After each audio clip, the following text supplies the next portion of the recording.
Ladies and gentlemen, Mr. Adi Godrej has reached the campus and we are expecting him shortly. I request everyone to switch off their mobiles.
Ladies and gentlemen, let me start off by wishing everyone a very good Saturday morning.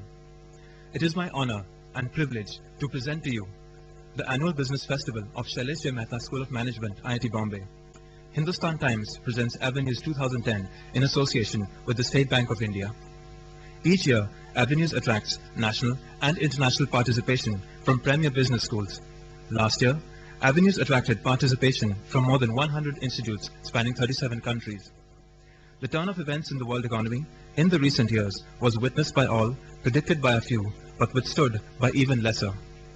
Words like change management evolution and sustainability have shifted from the boardrooms to newspapers and business case studies. Keeping all of this in mind, it is only befitting that the theme of this year's Avenues is Change, Evolve and Sustain. Avenues 2010 will be a two-day extravaganza of frenzied activities, stimulating debates, solemn contemplation by students, academia and industry.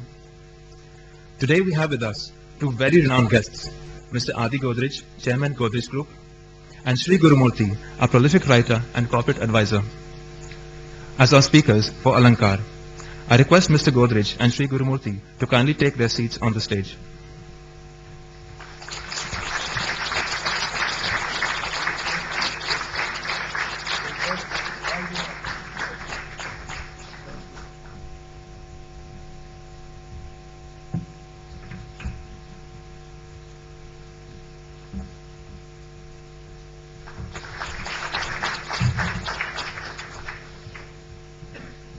Thank you.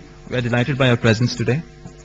I request Professor Devang Khakkar, Director IIT Bombay, Professor Pandalia, Deputy Director IIT Bombay, Professor Karna Jain, Head of Department, Shailesh J. Mehta School of Management, IIT Bombay, Professor R.M. Sonar, Faculty Coordinator, Avenues 2010, to kindly join Mr. Godrej and Sri Gurumurthy on the stage.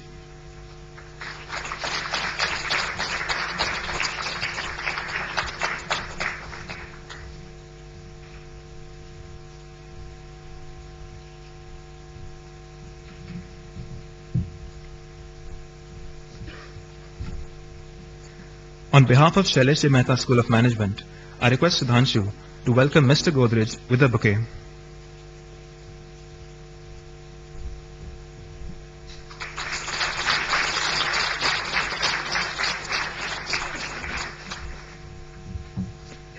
I would now request Paritosh to welcome Sri Gurumurthy with a bouquet.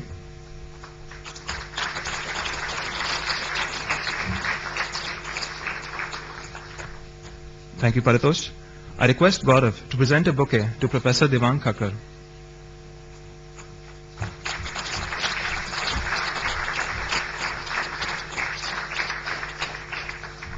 Thank you, Gaurav. May I request Shweta to present a bouquet to Professor Pandalia.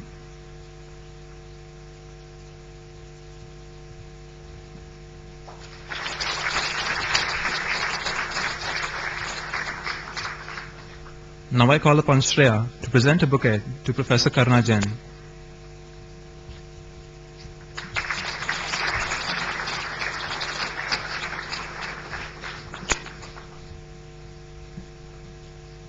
May I request Sudhanshu to present a bouquet to Professor R.M. Sonar.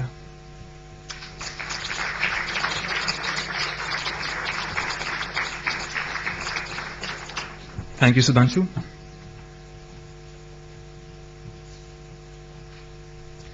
Just as light dispels the darkness, knowledge dispels ignorance. As responsible individuals, we light the lamp to bow down to knowledge as the greatest of all forms of wealth. Therefore, I now request Mr. Adi Godrej, Sri Gurumurthy, Professor Devang Khakkar, Professor Pandalia, Professor Karna Jain, Professor Sonar and Gaurav Choksi to inaugurate Avenues 2010 by lighting the lamp.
On this momentous occasion, I solemnly urge Professor Devang Khakkar, esteemed Director of IIT Bombay, to kindly share a few words with us. Sir, the stage is yours.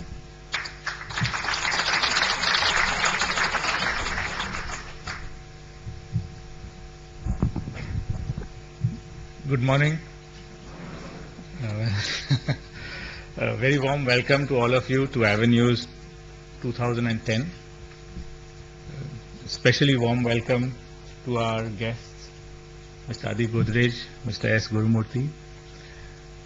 Both are very distinguished in their fields, and we are very grateful that they are in this institute to share their wisdom with us. I should mention that Mr. Adi Godrej is quite closely connected with IIT Bombay, and he has served for long on our advisory council, which has guided the progress of the institute in a very major way.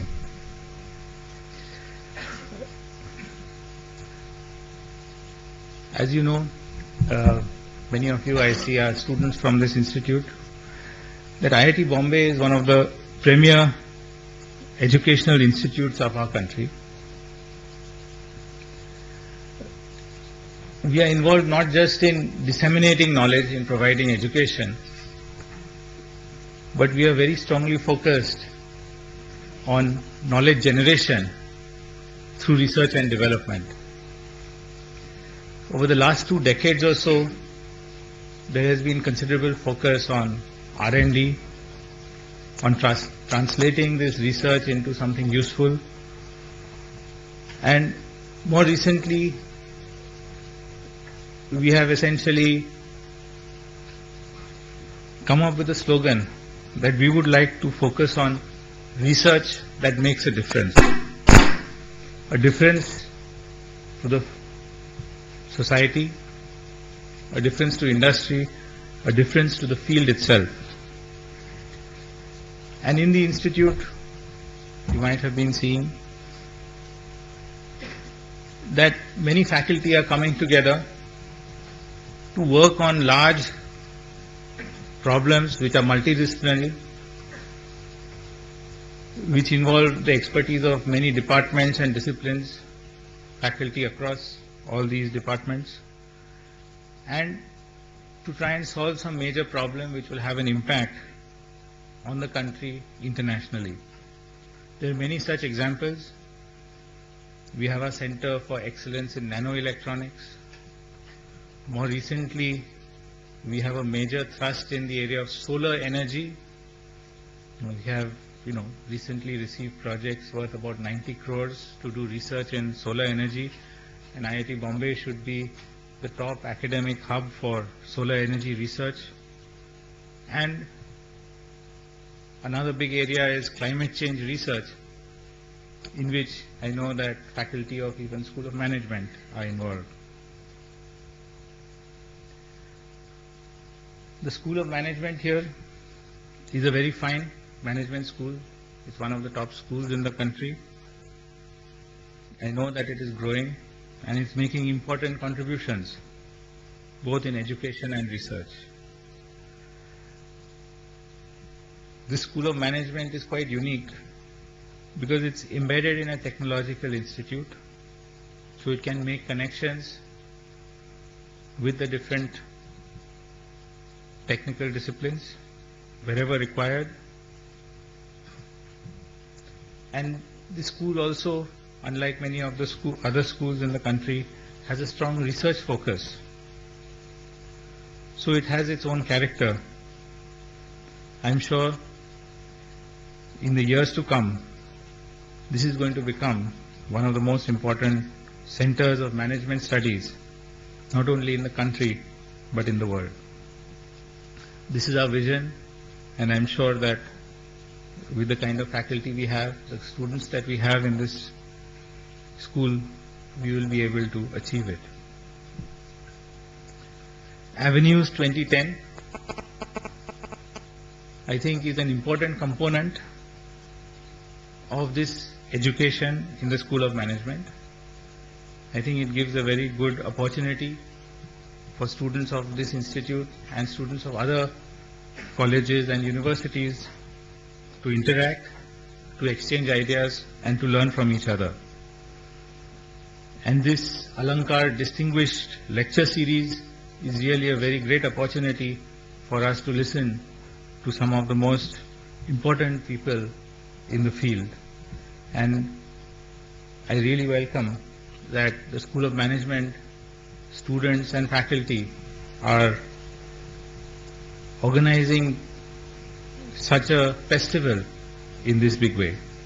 So with these few words, I welcome you all to Avenues, and I hope that you have an enjoyable time in the campus and participating in this festival.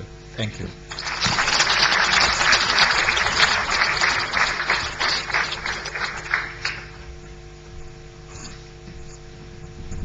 Thank you, sir, for your kind words of encouragement. John C. Maxwell once quoted, "A leader is one who knows the way, goes the way, and shows the way." With such a quote at its bedrock, Alankar, the Distinguished Lecture Series of Avenues 2010, aims to bring together eminent personalities from all walks of life to share with the future leaders of tomorrow their ideas, experiences, success stories, failures, struggles, joyrides, leadership, and above all, provide a tremendous learning opportunity. Our past speakers include the likes of Mr. M. Damodaran, Mr. Ajit Balakrishnan, Mr. Prahlad Kakkar, Mr. Gurucharan Das, and Mr. Rahul Bose. This year, we have with us another impressive array of speakers whose talks will surely ignite the mind of the audience. Ladies and gentlemen, on behalf of Shailesh Ji Mehta School of Management, IIT Bombay, I, Sumit Sharma, take great pleasure in extending a sincere welcome to Mr. Adi Godrej, Chairman of the Godrej Group. As a philanthropist and an icon for India's industry, Mr. Godrej needs no introduction. Mr. Godrej epitomizes the Indian business household dream. After studying management at MIT, he joined his family business to take the Godrej Group to new heights. The modernization of management structures and process improvements that happened under his watch propelled the Godrej Group to elite ranks, that too within the restricted economy era. Post-liberalization, the challenge of globalization was aptly met by efficient company policies and norms he helped establish. Apart from being the chairman of the Godrej Group, Mr. Godrej is also the chairman of several entities that are a part of India's leading conglomerates. These include Godrej Industries, Godrej Consumer Products, Godrej Properties, as well as international companies like Kayla & Brands UK and Rapidol South Africa.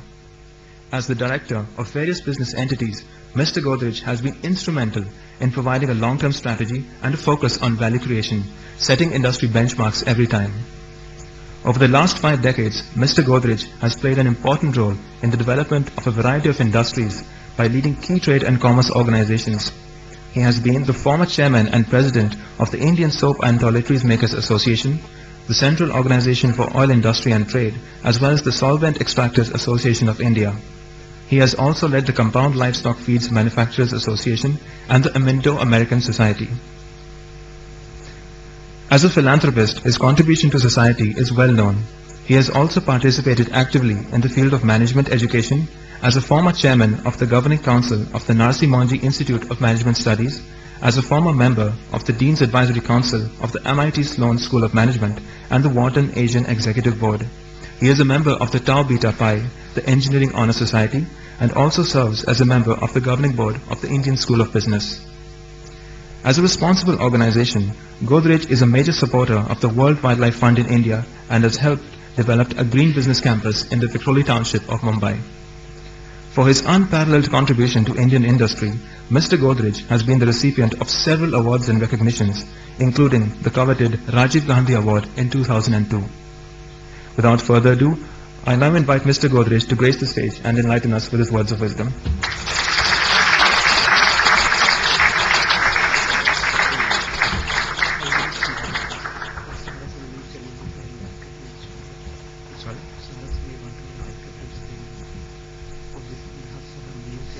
No problem.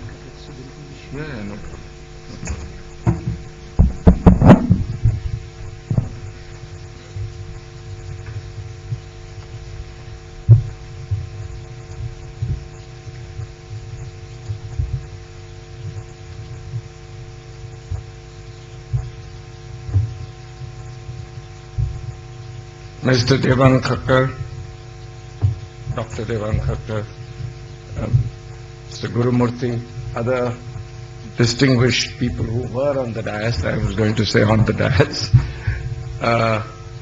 students who are attending this conference, ladies and gentlemen. First of all, it's a great pleasure to be on the IIT campus again. As Devang mentioned, I come here reasonably often. And of course, it's also very close to our campus. So it's always very convenient to come here. It gives me great pleasure to be here today. I would like to thank Professor Sonar and his team for inviting me to deliver this address at Avenues 2010. I'd like to start my talk with a little introduction. India, as a nation, is in the throes of transformation from a largely stagnant, inward-looking, over-regulated economy to a thriving, market-driven economy that is integrating with the world. Never before since independence has there been so much optimism in the future. Never before has there been such a wealth of opportunities for our young people. And yet, there are legitimate concerns whether we have, in the pursuit of growth, neglected the imperatives of equity and the institutions of sustainability. No nation, much less a democracy, can expect to maintain internal cohesion if it chooses growth without equity.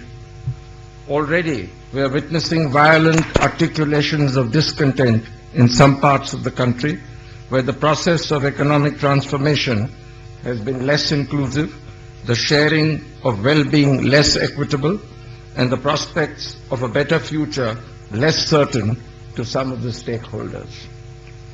While equity is a moral and social imperative for growth, good institutions are a concomitant condition for its sustainability.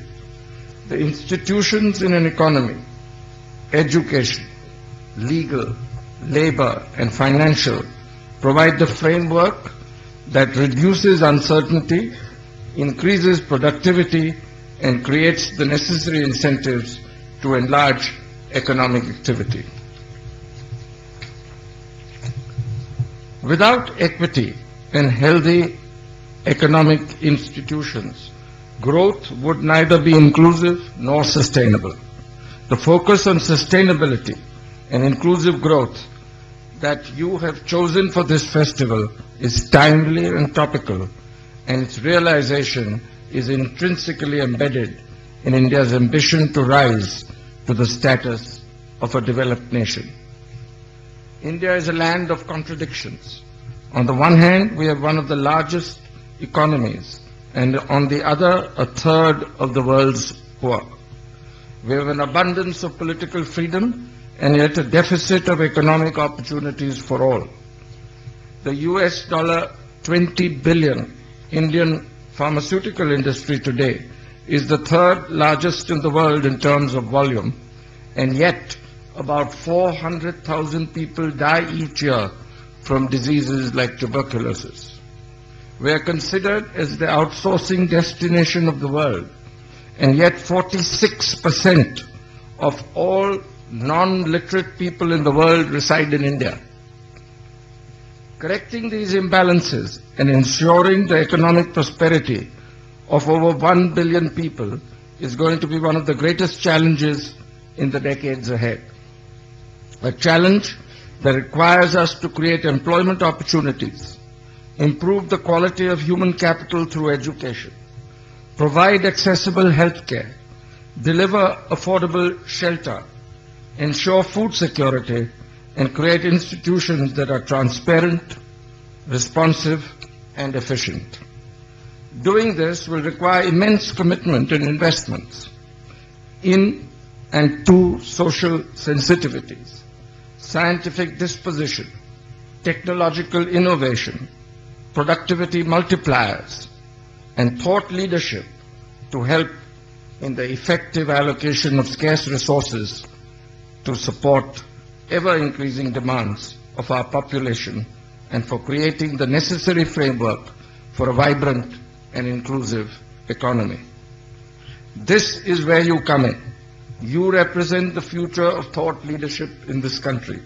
You represent the 1 in 10 Indians who are fortunate enough to have access to a high-quality education, which open up prospects to partake in India's economic boom. As the next generation of leaders, it is for you to translate your benefits of quality education, varied experience, and abundant opportunities into meaningful choices that positively impact the lives of the less fortunate. For it is only through inclusive growth and responsible leadership that we can realize our ambitions of becoming a sustainable, high-growth, developed economy. In this background, I would like to share some of my thoughts on inclusive growth and sustainable development. First, I will talk of inclusive growth. Through much of its independent existence and pretty much up to the mid-90s, India was considered to be plagued with the problem of overpopulation that was deemed a drain on our resources and a dampener to any kind of development effort. This population crossed the 1 billion mark in the year 2000, and with it came some changes in perspective. India's population, which was hitherto considered a bane, suddenly came to be referred to as a demographic dividend. The growing and underserved population was seen as a market and not a lodestone. The realization that India would be amongst a handful of countries whose working age populations would continue to grow and dependency ratios continue to fall gave a new perspective to the once belied statistic. But turning this adversity into opportunity requires the creation of adequate employment opportunities and skill-building institutions, whether educational or vocational, to be able to transform this burgeoning populace into a wealth-creating behemoth. India's population has grown at a blistering pace over the decade, rising by over 150 million people, which is the equivalent of adding the entire population of Bangladesh or Nigeria to India's over the last decade. To put this in perspective, Bangladesh and Nigeria rank as the 7th and 8th most populous countries in the world, respectively. Between now and 2030, India is expected to add 240 million people in the working age group, with the percentage of the working age population increasing from approximately 60% today to close to 65% by 2030. In 2020, the average age of an Indian will be 29 years versus 37 years in China and the United States and 45 years in Western Europe. Harnessed properly, this demographic dividend can be one of the most important assets to fuel India's economic growth. Creating economic opportunities and delivering a reasonable standard of living to this growing population was and is one of the primary challenges for India. Size alone is not sufficient. An expanding labor force is an asset only if these individuals have the means, opportunity, and ability to be productive. Indian youth needs to be equipped with knowledge and skills to be able to compete effectively. As of today, a predominant proportion of the emerging workforce in India are literacy and skill deficit. As a consequence, many of them are not easily employable in manufacturing and services, which together contribute over 80% share of the GDP. Their employability is confined to agriculture and to an extent at the labor end of the construction industry. But their numbers are too large to be absorbed within these sectors, and the remuneration and prospects too small and unpredictable to provide contentment. A workforce that is deficit in literacy and skills will not find productive economic engagement and will languish in unproductive jobs. This will lead to social instability, and we will be compelled by political and populist consideration to divert scarce investable resources to temporarily abate discontent of the marginalized. The quality of primary education in general is poor in urban areas and even poorer in rural areas, especially in the more populous northern states. Of all the students who entered the education system every year, only about 54% reach middle school and only 12% ever go to university. The right to education legislation is a step in the right direction and needs to be followed with excellence in execution if we are to capitalize on the potential of the demographic dividend that a growing workforce is expected to deliver. Attention should also be paid to the quality of education in the imparting of skills. A well-structured curriculum must be evolved to ensure that we create productive capacities in our young people that can translate into productive engagement. For the less academically inclined, who would be the majority, there must be skill-imparting programs that create employment opportunities in manufacturing and services. As the popular saying goes, give a man a fish and you feed him for a day. Teach a man to fish and you feed him for a lifetime. It is only through quality education and skill building that we can provide India's large workforce the tools to partake in the country's prosperity. The moment we impart the capability to deliver productive outcomes to our young people, we bestow upon them the independence to believe in themselves, and in this self-belief lies the key to India's sustained success. Besides providing the quality of human capital, diffusing economic opportunity also requires a political agenda to reconcile the tensions in labor institution that inhibits the creation of large-scale manufacturing jobs. Manufacturing jobs have the capacity to absorb the burgeoning number of job seekers that the country will need to gainfully accommodate. This sector needs the benediction of informed debate.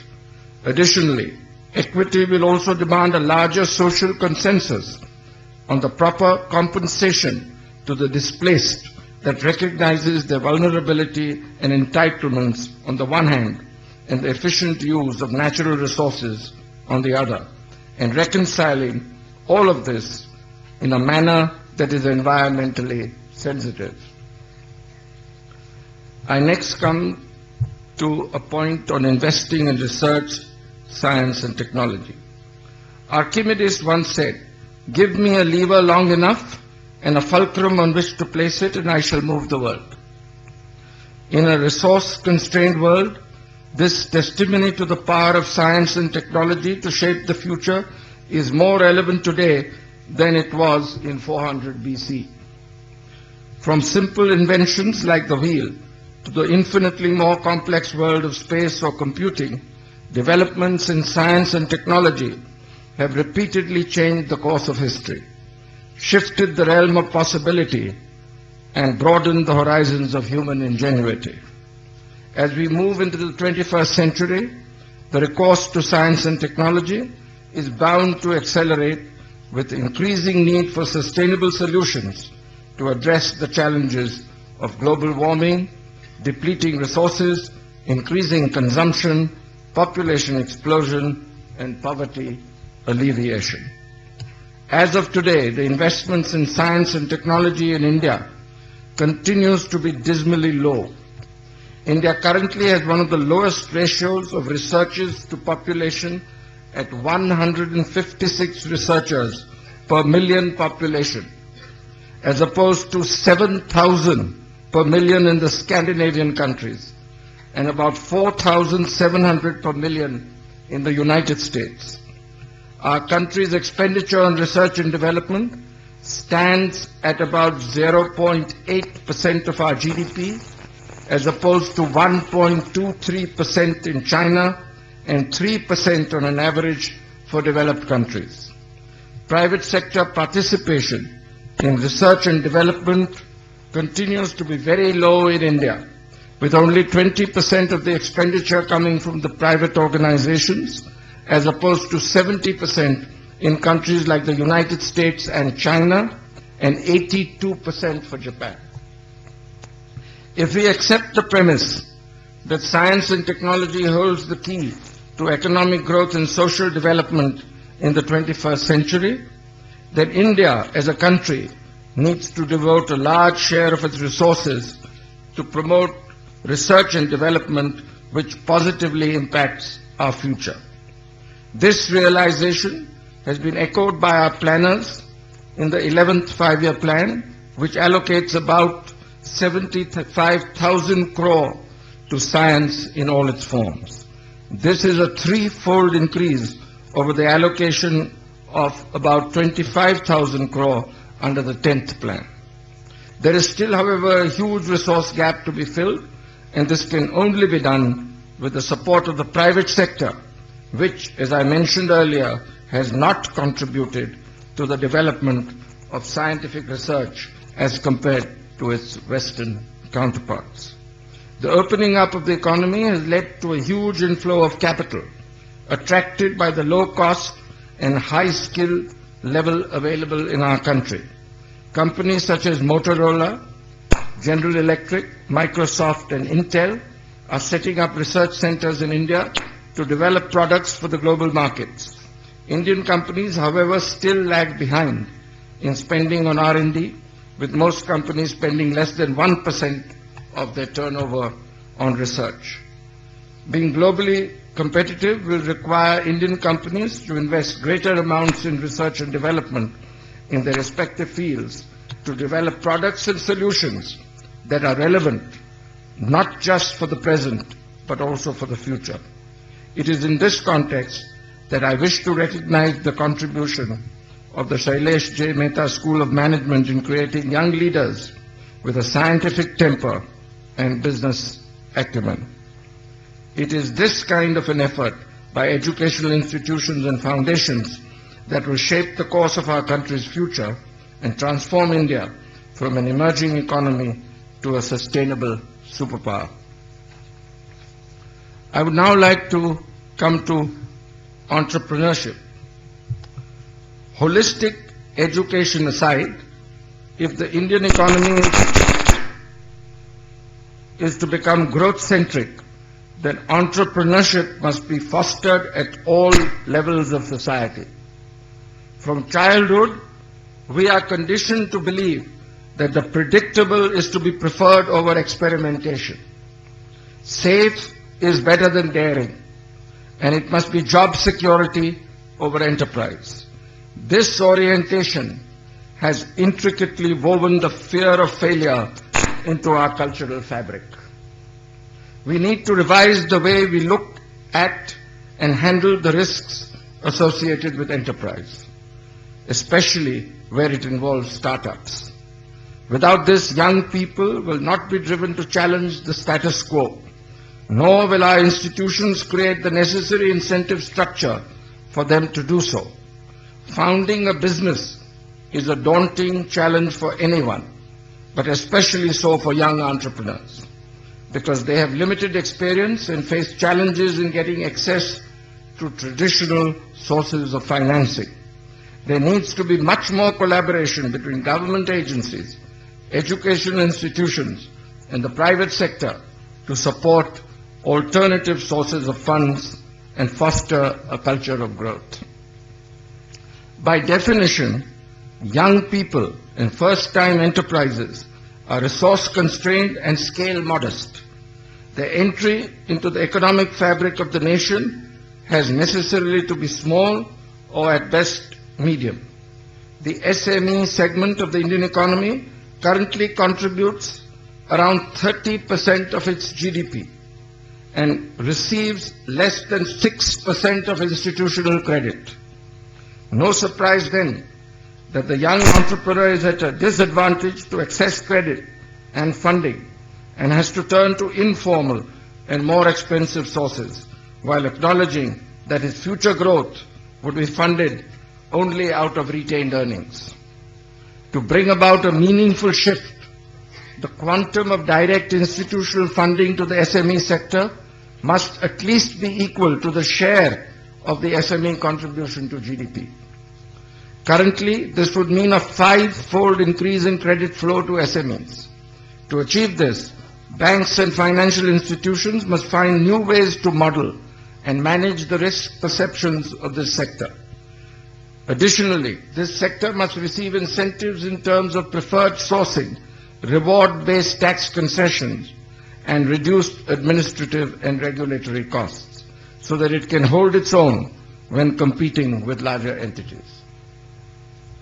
Properly regarded and funded, this would be an optimal breeding ground for young people seeking to become entrepreneurial, which in turn would launch innovative businesses and entire industries. An innovation economy in India hinges on realizing the potential of entrepreneurship, and we must take the necessary actions to reform the institutions of the state and society which are holding it back. I'd now like to come to a part which I call Leaders of Tomorrow. Before I conclude, I would like to leave you, the leaders of tomorrow, with 5 broad hindsights or insights I have gleaned from my working life. I know you may not like advice from a person of my age, but I'll still attempt it. You are graduating from superb educational institutions.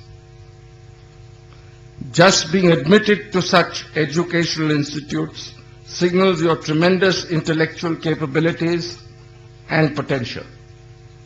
Spending time here gives you the necessary tools to translate this potential into actionable skill sets, while producing more and more immensely capable and highly skilled professionals like you will lead to India's success. What will really signal the difference is how many young Indians such as you will transform yourselves into passionate and ethical leaders in your respective fields. Here are my suggestions to you. 1. Go for leadership. Leadership is about doing the tough things which need to be done and no one else wants to do, not just the popular ones.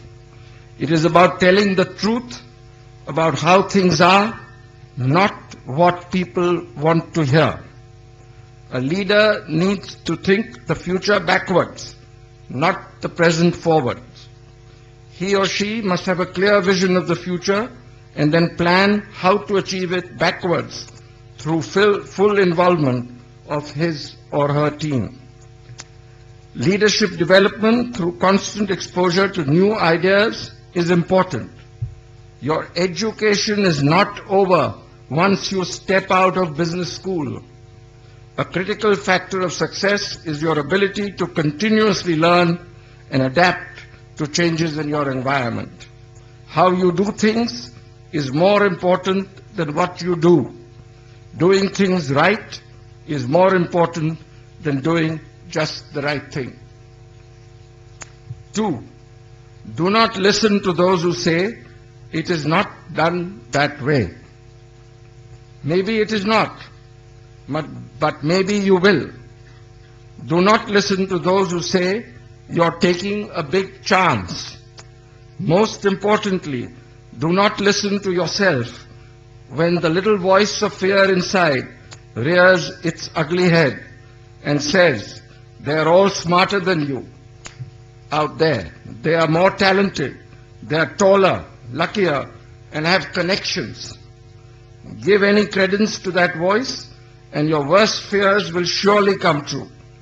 Do not turn over power easily. Do not make those who speak with a louder voice automatically right. Respect is one thing, submission another. 3rd, play to win, but don't play dirty. As you grow older, you will find that things change from absolute to relative. When you were very young, it was absolutely wrong to lie, cheat, or steal. As you get older, you will be tempted by the system, especially when you look around in India, to think in relative terms when it comes to making a distinction between right and wrong. I would urge you to preserve your values as much as you can. If you avoid lying, cheating, or stealing in any of its forms, you will not have to remember who you lied to, how you cheated, and what you stole. 4. As Theodore Roosevelt said, dare mighty things. Have stretch goals. Goals you don't yet know how to achieve. Learn to pick yourself up every time you fall, but also learn to constantly raise the bar. Stretch, and even more stretch should be your motto. And lastly, make your vocation your vacation. No one can be effective, successful, and most importantly happy if they do not enjoy what they are doing. If you are not enjoying your job, either change yourself or change your job. In conclusion, ladies and gentlemen, I would like to reiterate that the challenges we as Indians face are staggering and unbelievably complex. An economy and society built around equity, innovation, with engaged workers, job-creating new businesses, and transformative products is the path to both financial success and social development. However, to realize such an economy, we must deliver quality education, incubate entrepreneurship at all levels of society, and invest massively in R&D. The path forward is clear, but we must be resilient enough to shake off the shackles of the past and begin our march. As for the next generation of leaders, represented by institutions such as yours, it is for you to translate your benefits of quality education, varied experiences, and abundant opportunities into meaningful choices that positively impact the lives of the less fortunate. For it is only through inclusive growth and responsible leadership that we can realize our ambitions of becoming a sustainable, high-growth, developed economy. I wish you all the very best as you set out on your journeys of discovery. Thank you.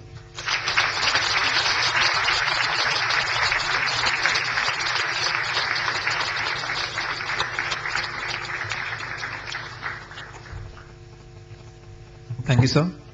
Ladies and gentlemen, the floor is now open for questions. I request the audience to please introduce themselves before they ask their question, and we have volunteers on the floor. Volunteers, please coordinate.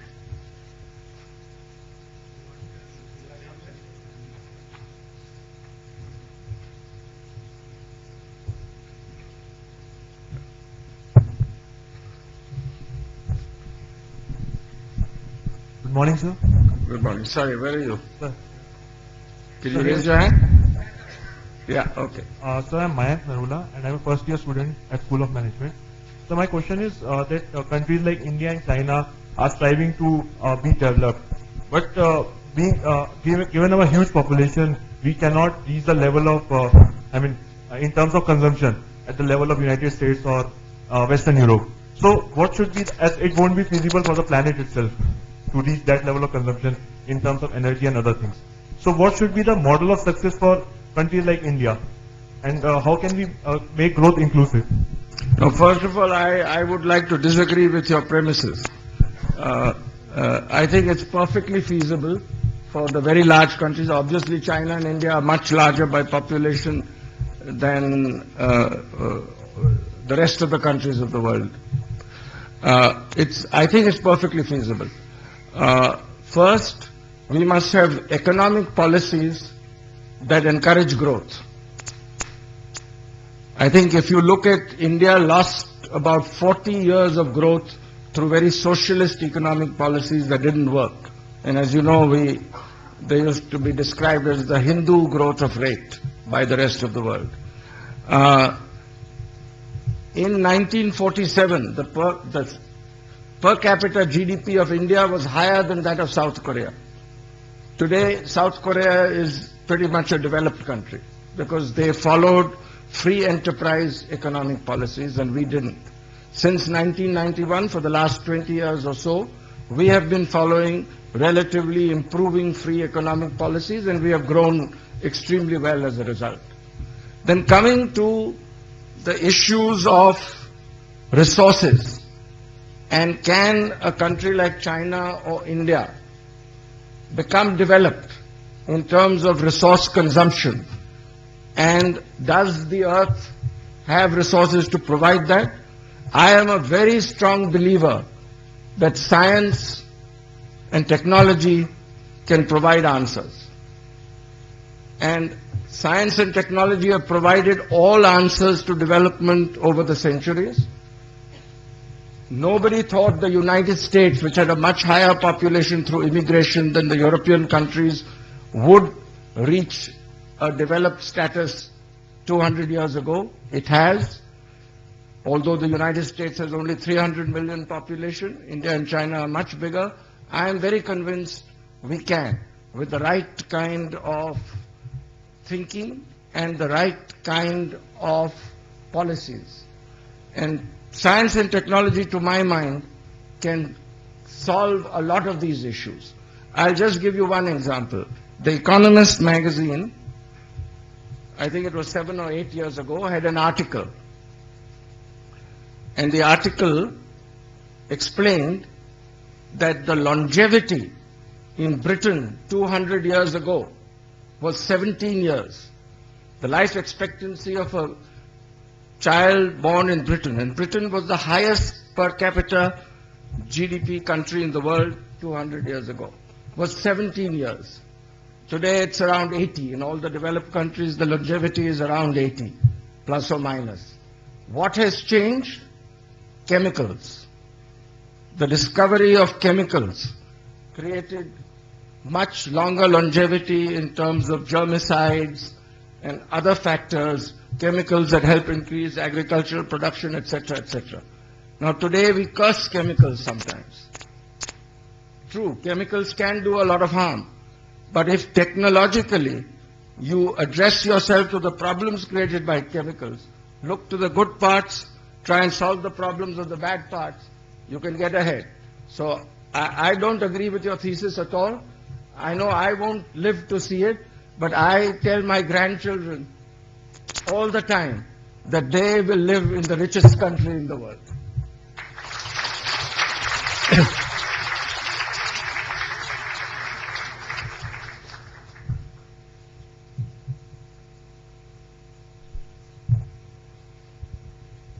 Morning, sir. This is Ashish from School of Management. So we would like to hear about what you think about the state of management education in India as such, and how differently students like us from the unique school that we have here can contribute to the society and as well as the industry. Well, I think at the level of some of the top schools of management in the country, we have very good management education, excellent. It's recognized all over the world. Indian management graduates have been very successful across the world, even when they have gone to other countries from India, competed very effectively. I would say that that standard is not necessarily maintained at all levels of management schools in India. We have some superb schools. The one thing I think we should do much more in management schools in India is research. I think our management schools have less research than similar strong management schools in other parts of the world. I am on the board of the Indian School of Business, which is paying a lot of attention to research-based development. And I think we need more and more of high-quality management schools in the country. We are short of high-quality management education in this country. The good news is that management education is new in the world. Outside the United States, management education started only 50 years ago. There were no management schools outside the United States 50 years ago. And therefore, catching up should not be difficult. And I think every person like y'all should pay some attention as how you could give back to society. And if you do that from an early part of your life, I think it will enrich your lives, and I think it will enrich society.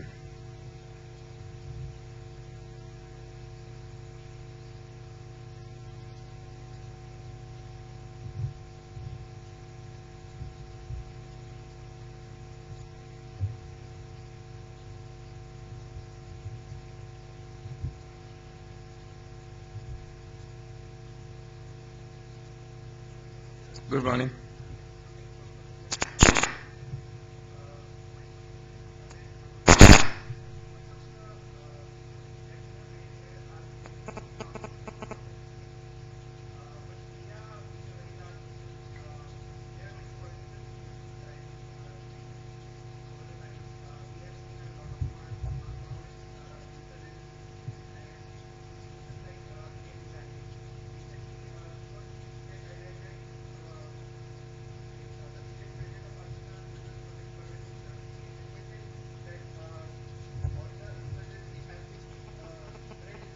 And later he retracted it, yeah.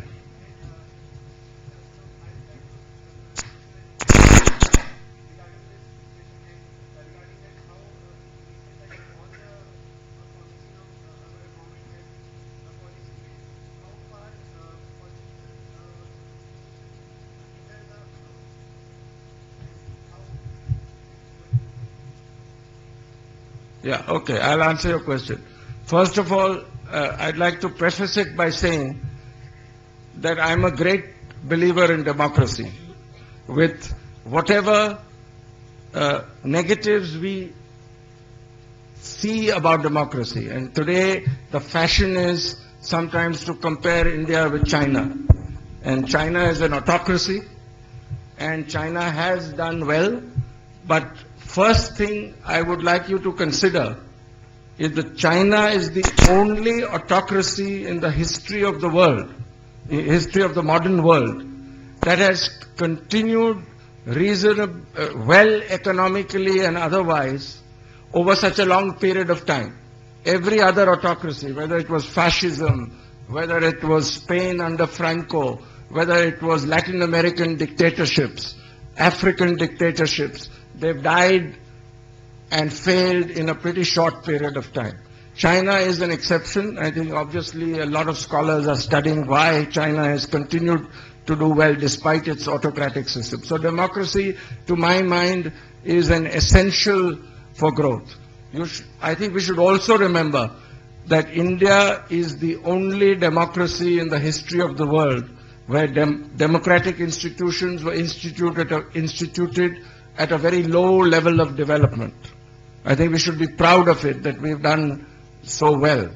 And also, we should also realize that India is the only very large country in the world. Of course, there are only two, China and India, which is a democracy. So we have some disadvantages of our democracy. But I am a strong believer that over the next 20 years, our democratic institutions will stand us in very good stead. Look at it this way. We are growing at around 8-9%. We're likely to grow at 10% perhaps in the next decade, despite all the disadvantages we see, despite the Naxalism, despite the terrorism, despite the corruption, despite some of the typical despicable political behavior we see. So imagine through the media and other ways, if that were to improve, how well we would be. So I would like to look at the positive side of things and try and see whether our institutions can correct some of the negative side of things. So I'm a great optimist on India. Yeah.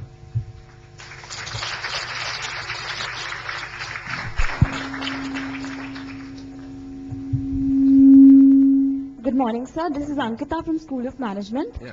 So considering the fact that emerging economies like India and China have a huge potential at the bottom of pyramid, So tomorrow, leaders like us who are actually profit-oriented, so how to balance the line between harnessing profit from the society and actually adding benefit to the society also?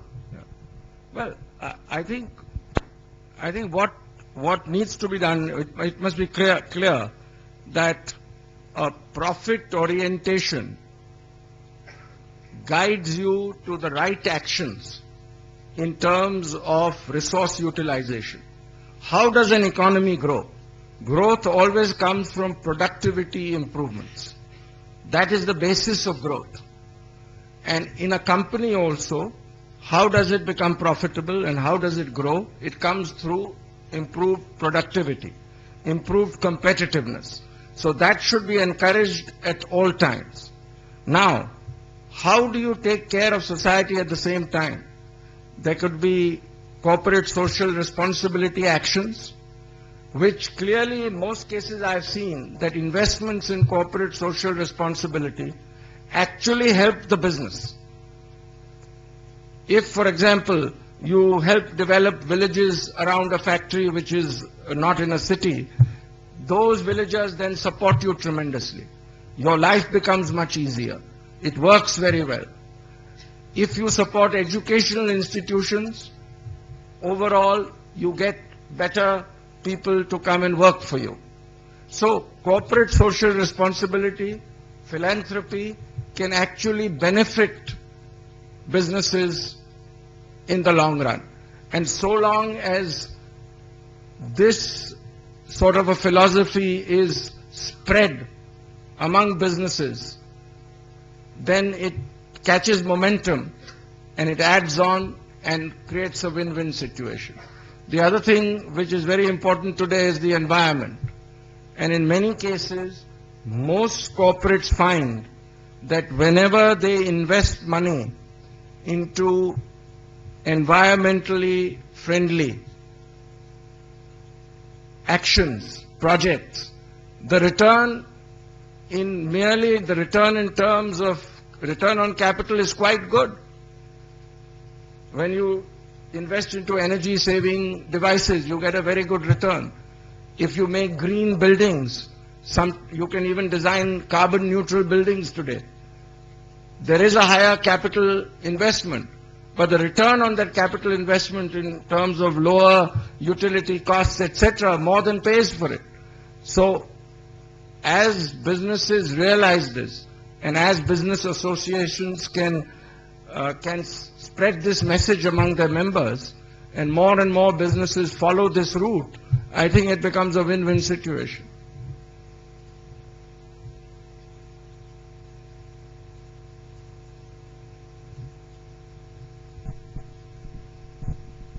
Good morning, sir. Good I'm morning. a doctor. My name is Rashmi.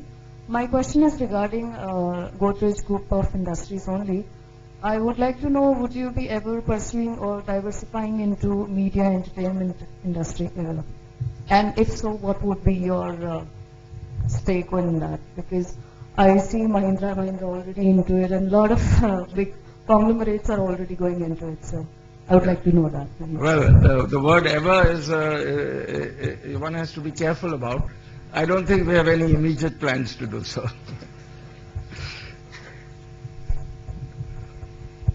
Sir, this is Krishna Prasad from School of Management. In your talk, you talked about entrepreneurship and what can be done in the environment, like say to foster entrepreneurship, like easier credit and all those things. But don't you think there is the mindset itself is very different in India when compared to developed countries? Like we are traditionally risk averse and generally we are averse to entrepreneurship and the uncertainty. So what can be done to change that mindset, and do you think the future will be very different for India than what it is today in terms of entrepreneurship? No, you're right. The mindset is very different. And I referred to it in my talk also, that the general Indian mindset is not taking risks. At least now I don't see it, but when I was a young man, most families asked their children to go into government jobs. So you're right, risk-taking is still not very encouraged. But then, we also have a very entrepreneurial spirit in India. So you have parts of India where entrepreneurship is very strongly embedded. I think there are certain sort of traditions which encourage entrepreneurship to a certain extent. And I think where we have a very large comparative advantage to China is in entrepreneurship. If you compare entrepreneurship in India, it's much stronger than in China.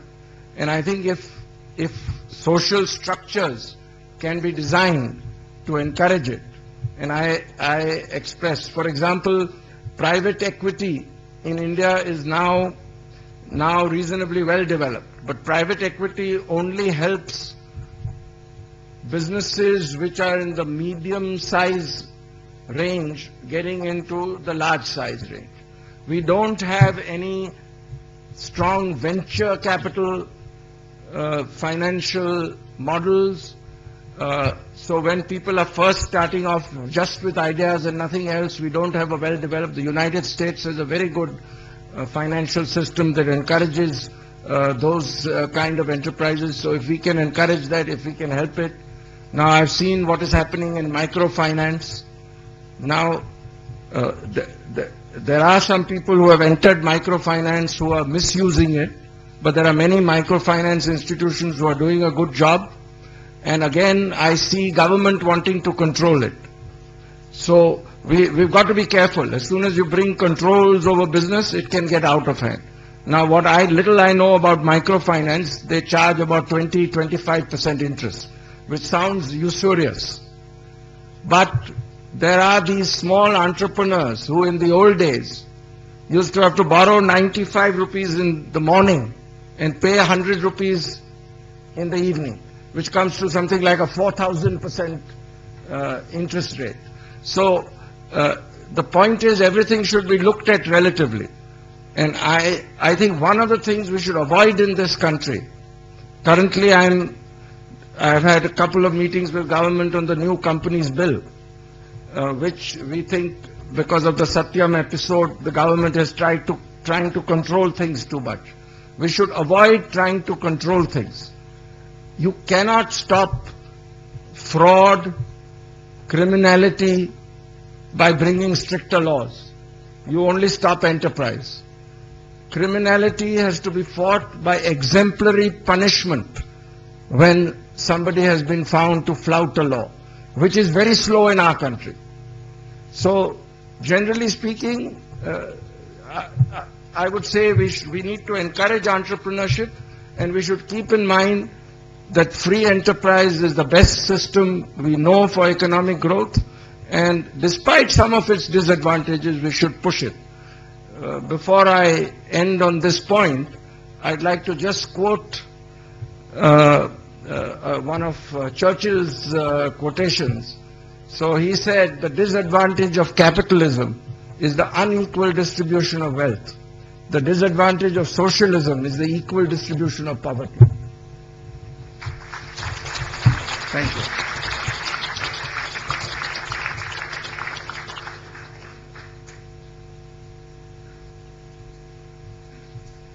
Thank you, sir, for that thought-provoking speech. I'm sure your thoughts on developing India into a vibrant and developed economy, your befitting examples of inclusive growth and sustainability, and your advice to the budding managers of tomorrow have enlightened the audience and given a new perspective. I request Surinder to present the memento to Mr. Godrej.